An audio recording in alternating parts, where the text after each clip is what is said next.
Hey there.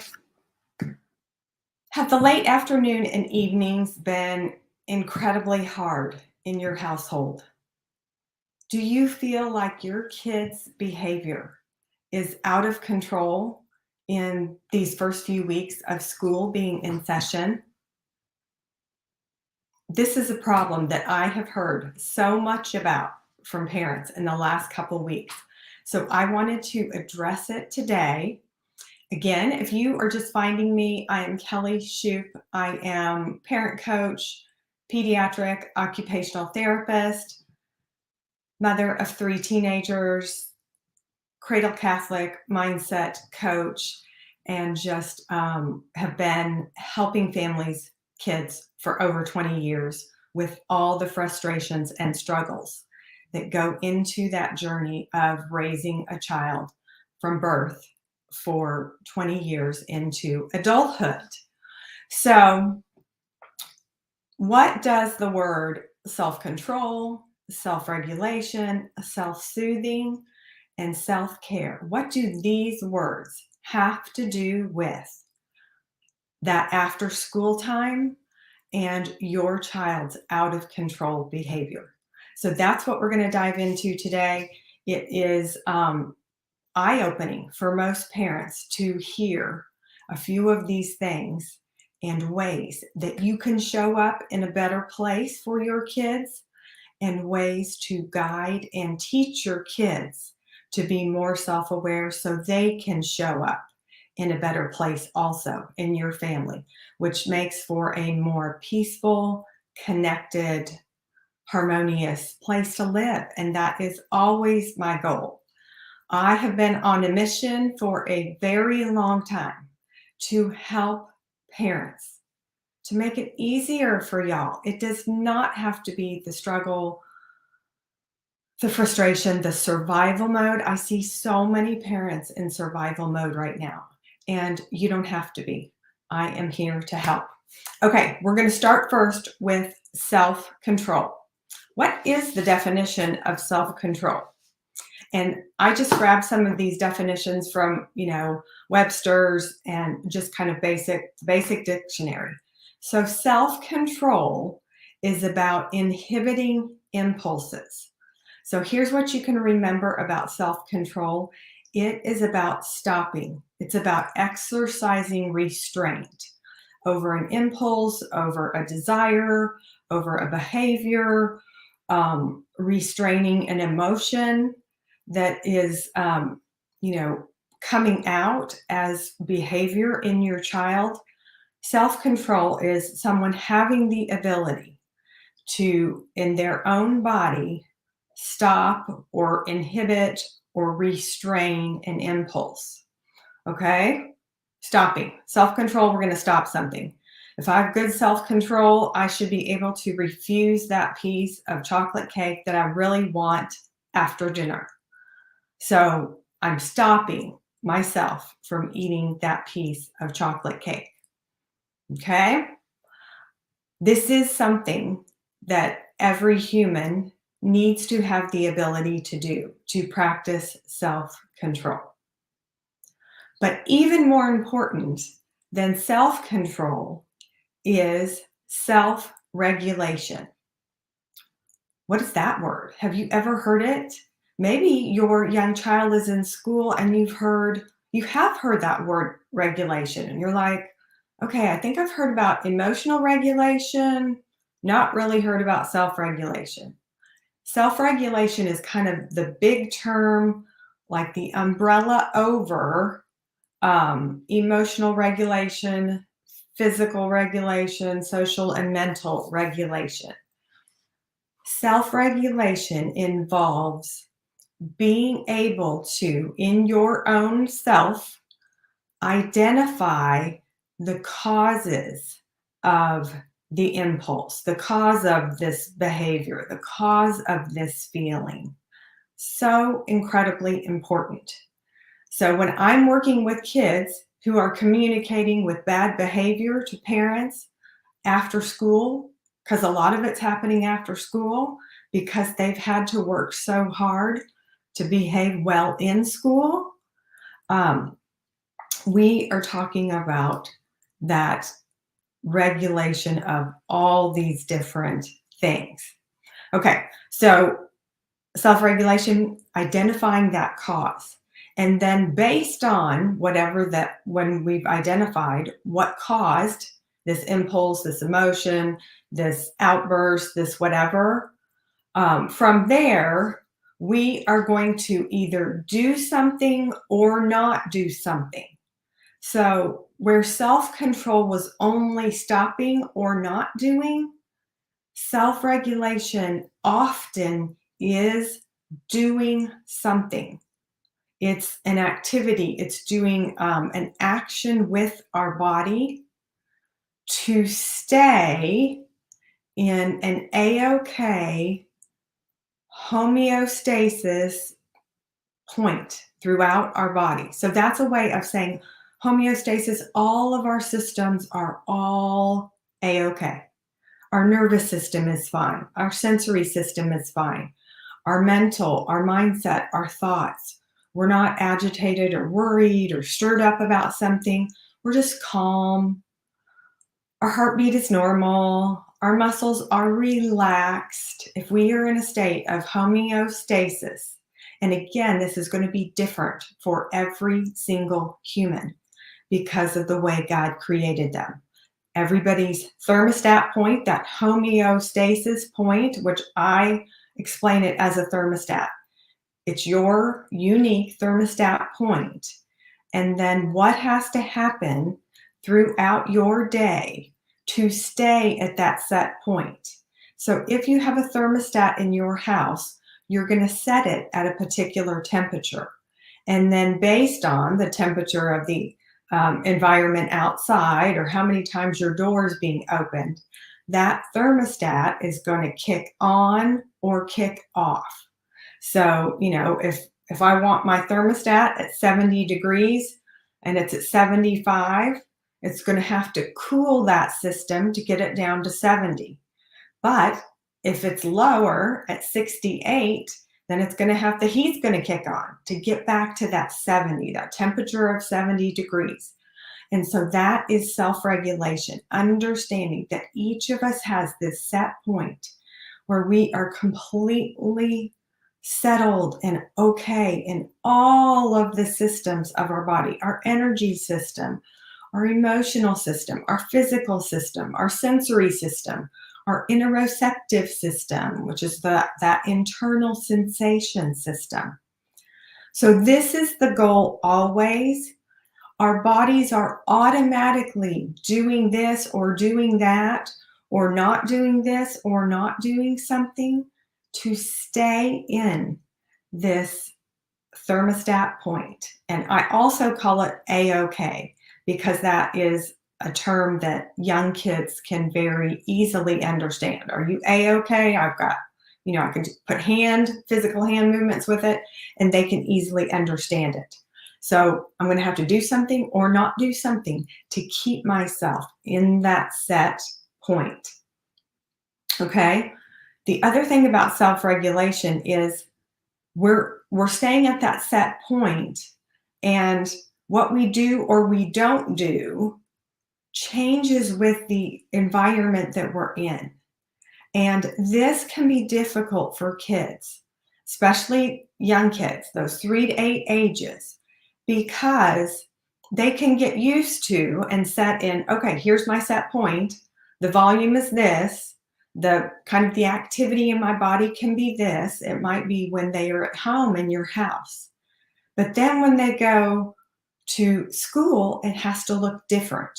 And then when they're on the soccer field, their self-regulation, what they do and don't do, to listen to the coach and pay attention and follow instructions, that self-regulation looks different. And then when they're in church on Sunday and they have to sit quietly, that self-regulation that they have to do looks different. And parents, you are also doing this all the time. What do you do? What do you don't do? What is socially acceptable for adults to do to stay regulated? If you chew gum, if you twirl your hair, this is helping regulate your nervous system. all of that homeostasis. If you click your pen, anybody?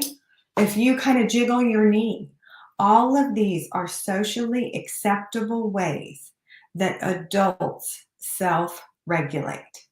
And so even at night when we are asleep, our body is self-regulating. If we're too hot, we'll kick off the sheets. If we're nervous or something, a lot of times people will, pull on a sheet or something. So again, it's how God created us, that we kind of automatically go into, okay, what do I have to do to stay at my best A-OK point? But we're pulled out of it all the time. But kids who are young have more difficulty with this, and they need our guidance, they need our help, they need us to be regulated ourselves.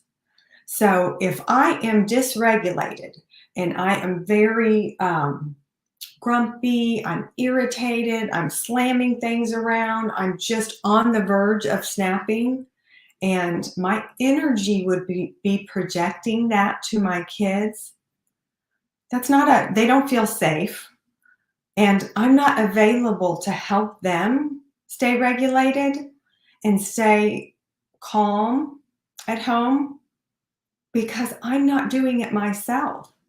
And so this is incredibly important for parents to know. A, what do you do to self-regulate?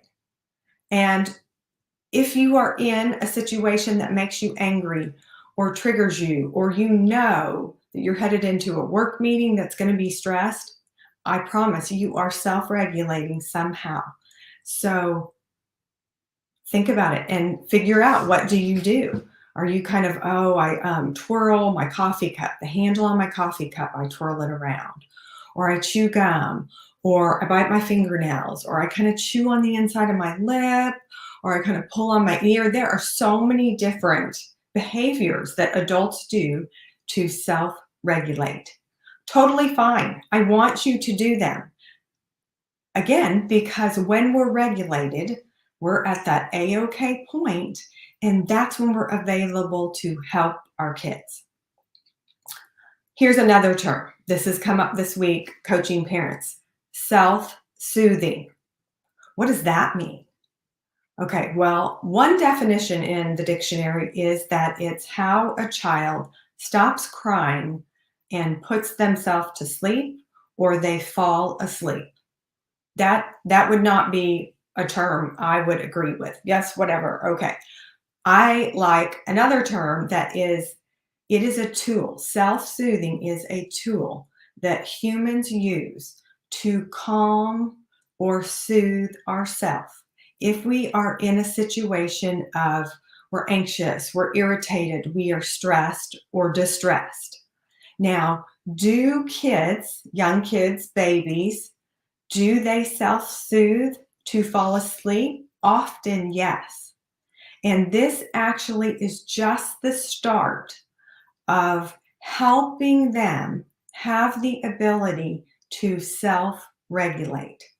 So their ability to calm their nervous system down, to wiggle around in the crib, to cry, is perfectly healthy ways that they are learning to handle how to get themselves to that set point on their own. This is a lifelong skill. Like, we're constantly working on it.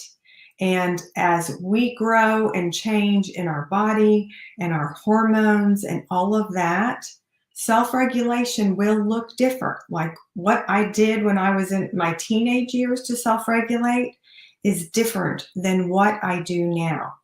So I want you parents to understand, every human is doing this.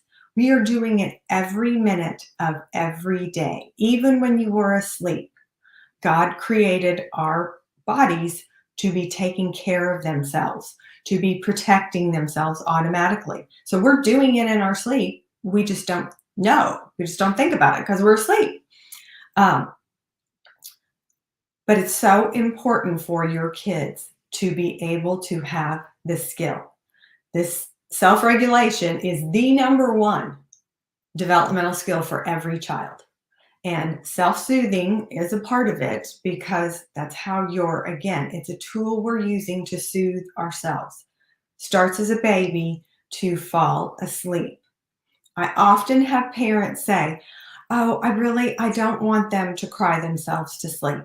I'm totally fine rocking, driving them around for 30 minutes, holding them this particular way and moving and juggling just at the perfect speed and tempo to get them to fall asleep." I applaud your parenting skills here, but you're really not helping your child because, again, they are going to have to be able to do this themselves. And if we can empower them, again, I am all about empowering kids to do things for themselves. They feel better. They have the control. They're able to do it without you. And parents, we cannot be there every minute for our children from birth to 20. So as soon as we can empower them, I want to empower them. And so that can look like an infant who is self-soothing to fall asleep. It may look like 20 minutes of crying. I had a mom this week and she said, "Okay, I don't know what to do." This is her second child who is crying at night for 20 minutes. And she said, "I don't know what to do. I don't know what I'm doing wrong."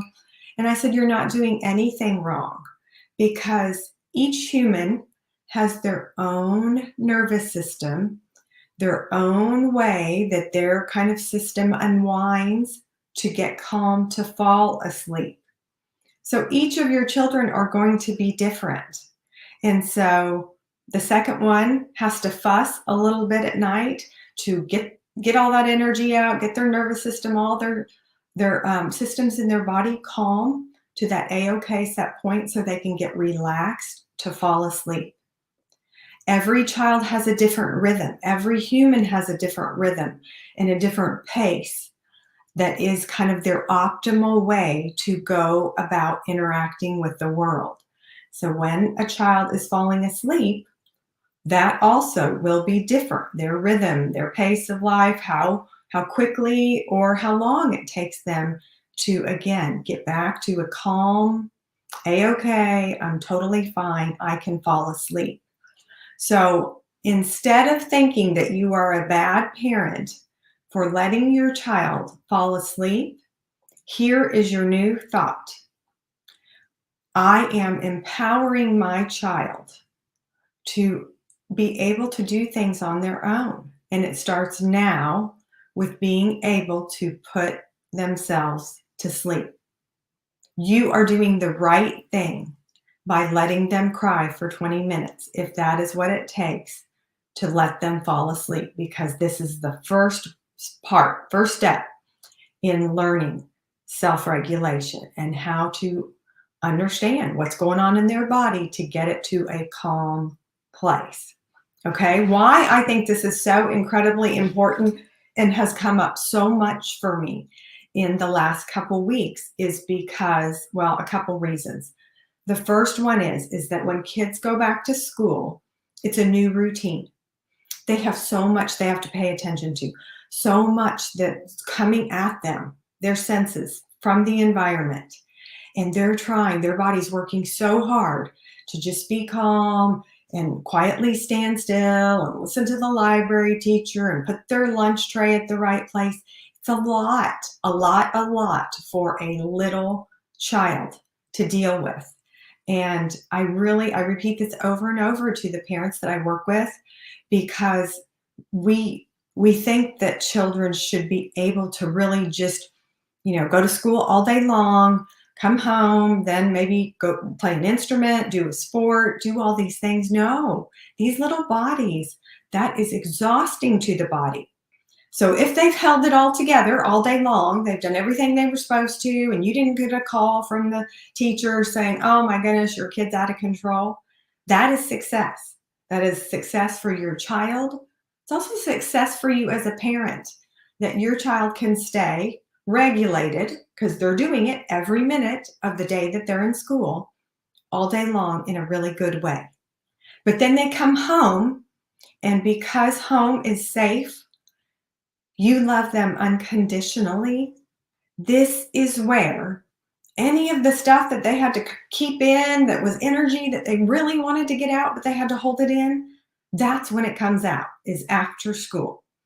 So that after school evening time routine for the first month after school, just know it can be bumpy because kids are getting used to, their body has to get used to all that regulation all day. And it will adjust fairly quickly. But I just tell parents, just give yourself two weeks to a month of whininess after school, of crying, of picking on their sister, of having some physical behaviors, because it's overflow of all the things that they were doing all day long to stay in that set point. Again, perfectly okay. That's what we want them to do. So I don't want you to punish kids for doing what's healthy and right, to bring that overflow, that excess of energy and emotion, all of it. It's the right place for them to bring it home. But I can help you if it seems destructive or hurtful to a sibling or whatever like that. But again, I just want you to understand it for today's show. The second reason that this time can be hard for parents in regard to after school and some out of control behavior is if you have a child who has been self-soothing, sucking their thumb, they have a blanket that they, like to rub on their face. And maybe they've had it from, birth till they're 3, and they're going to school in the morning for 3 hours, and the big blanket is not allowed. It's too big. Or there could be some stuffed animal that they love to carry around and stroke the ear of this bunny rabbit or something. But again, it's not allowed at new school. It can even look, for kids who are a little bit older, like a transition from first grade to second grade. Maybe you have a child who sucks their thumb. My son Will sucked his thumb. So in between first and second grade, he didn't want to. He was trying to stop. He didn't want to do it at school. It became embarrassing to him in front of his peers. So what he had been doing to self-soothe and self-regulate that worked for him to get his whole system back to A-OK, he was trying to do away with it, and he was kind of embarrassed about it. And so that was difficult. So again, if you have these young kids who they are used to taking their stuffed bunny everywhere, and all of a sudden Bunny's not going to preschool with them, then that makes them even that much more out of control and kind of out of sorts. Yes, you can give it to them when they come home, but I also encourage parents, if you can, let's help them find a new way to self-soothe and self-regulate that would work at school. So sometimes I will say, is there any way we could take the ear off the bunny? Yes, I know that can be mean that we've dismembered the stuffed bunny that's, huge, but I'm always looking for ways. Or maybe it's a piece of fabric that they like to feel and they like to rub it on their cheek, that again is giving them that self-soothing, self-regulated, A-OK, I feel fine, I feel safe, it's all good. How can I set them up for success? What can I help them have a new way, a different way to be able to do that at school? Because if we can help them do that just for those 3 hours when they're at school, it really does help for when they get home. Okay?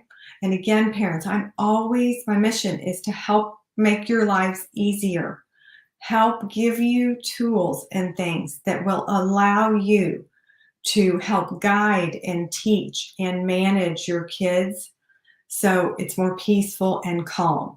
And so absolutely self-regulation, a self-soothing something is, I help parents with this a lot because it's super, super important.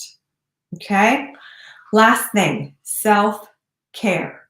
Why is self-care? Why would I really bring that up? Self-care is like, a pedicure. And no, self-care is not what a lot of people think of self-care as. Self-care to me is vital things that I need to do in my day that allow me to show up the best that I can, the best mentally, the best physically, spiritually, emotionally, all of it. And so, again, we are going to help our kids understand what do they need. We're going to start with self-soothing and self-regulation, but as they get older, I'm helping my kids understand what do you need to do every day to show up as your best self. For my youngest, she needs some type of activity. She likes to move her body. I do also. I really think every human, God created us to get up and move our body and integrate that mind, body, spirit connection right when we get up. It's how we will operate best in our day. But that isn't what some people do. So, self-care for moms is so incredibly important because y'all don't do it. And I know, I've been there. I am as guilty as everybody else.